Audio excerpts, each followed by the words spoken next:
Sam's ক্লাসরুমে তোমাদের স্বাগত। আজকের এই পর্বে দ্বাদশ শ্রেণীর প্রবন্ধ রচনা কীরকম আসবে সে নিয়ে একটু আলোচনা করে নেব। তার আগে একটু বলে রাখি 2024 সালের যে প্রবন্ধগুলো এসেছে সেগুলো একটু দেখে নেব।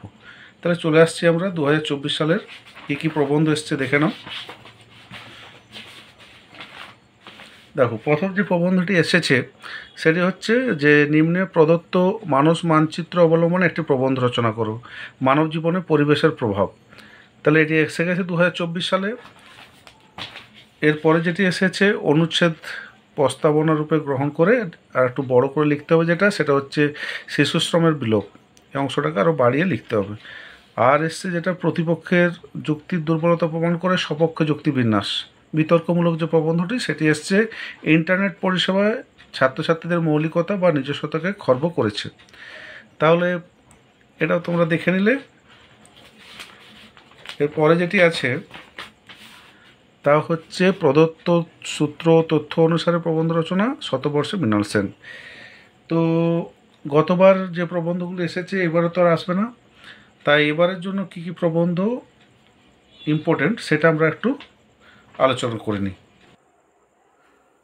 তোমরা জানো যে প্রবন্ধ 4 ধরনের আসবে, তা দেখালাম আমি তোমাদের। তো এই 4 ধরনের প্রবন্ধের মধ্যে মানস মানচিত্র অবলম্বনে সাজেশন যেটা আছে সেটা দেখতে হবে। তাহলে চলে আসছি আমরা মানস মানচিত্র অবলম্বনে সাজেশন 2025 সালের। পরিবেশ বিষয়কে কেন্দ্র করে যে রচনাগুলি ইম্পর্টেন্ট: উন্নয়ন বনাম পরিবেশ, পরিবেশ দূষণ ও তার প্রতিকার, সেখানে ছাত্র সমাজের ভূমিকা, এটা ভালো করে করবে। বিজ্ঞান ও প্রযুক্তি বিষয়ক যে রচনা, তার মধ্যে বিজ্ঞানের সুফল ও কুফল, প্রতিদিনের জীবনে বিজ্ঞান, আধুনিক প্রযুক্তি ও মানব সভ্যতা, ইন্টারনেট ও আধুনিক জীবন এআই। এছাড়াও অন্যান্য যে ধরনের রচনাগুলি ইম্পর্টেন্ট: মানব ধর্ম, শিক্ষা ও চরিত্র গঠনে খেলাধুলা, ছাত্র জীবনে সৌজন্য শিষ্টাচার, জাতীয় সংহতি।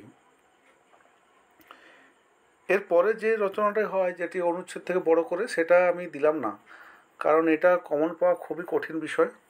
যে বিষয়গুলো কমন আসতে পারে সেগুলোই আমি উল্লেখ করছি।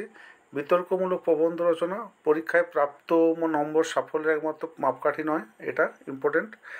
অর্থাৎ আমরা এখন যে বর্তমান সভ্যতায় আমরা বা বর্তমান সমাজ ব্যবস্থায় নাম্বারটাকে খুব গুরুত্ব দিই, সেটা এখন বলছে যে সেই নাম্বারটা সাফল্যের একমাত্র মাপকাঠি সেটা নয়। সেটা তোমাদেরকে বিচার করে লিখতে হবে নাম্বারটা ইম্পর্টেন্ট কি ইম্পর্টেন্ট নয়, সেটা বিতর্কের বিষয়।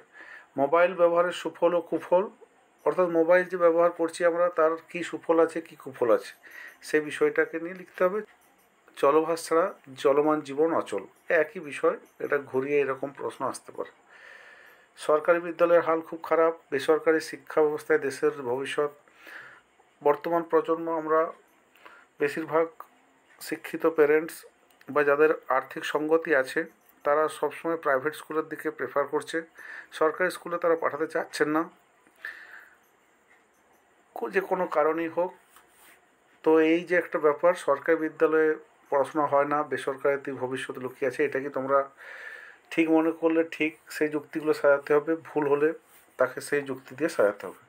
ফেসবুক আশীর্বাদ না অভিশাপ। এখন ফেসবুক ছাড়া আজকাল মানুষ আর পাওয়া যায় না। যাদের মোবাইল আছে, ইন্টারনেট আছে এবং যাদের অ্যান্ড্রয়েড ফোন আছে, ফেসবুক নেই এরকম খুব কম মানুষই আছে। তো এই ফেসবুকের দৌলতে যেমন অনেক বন্ধুবান্ধবকে আমরা কাছে পেয়েছি, অনেক কিছু শিখতে পারছি, আবার ফেসবুক থেকে অনেক বাজে কিছু ঘটছে। সেই দুটোই আশীর্বাদ না অভিশাপ, সেই পয়েন্টগুলোকে তোমাকে যুক্তি সহকারে সাজিয়ে রাখতে হবে।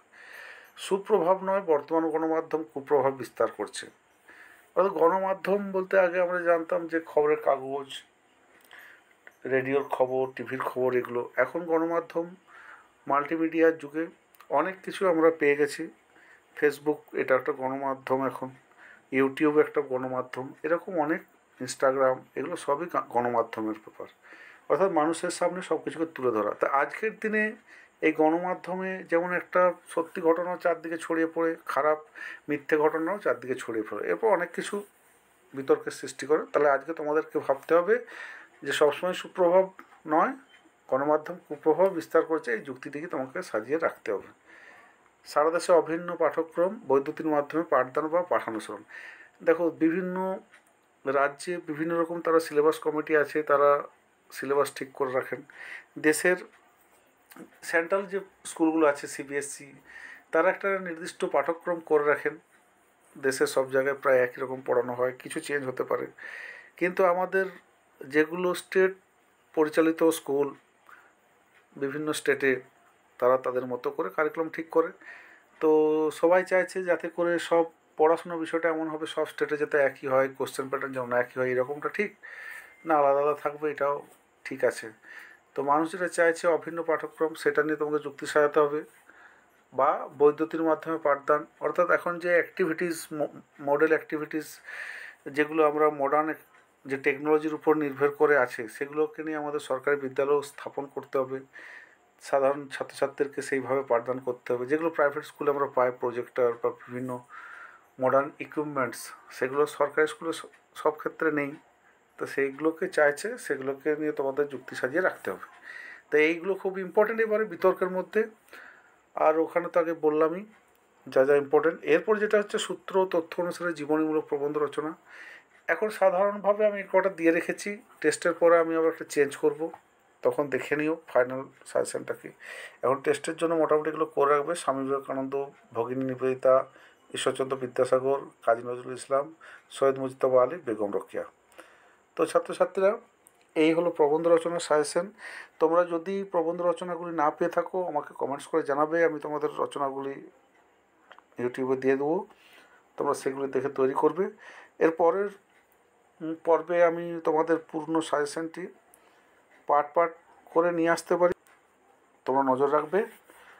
ভালো থেকো, টাটা।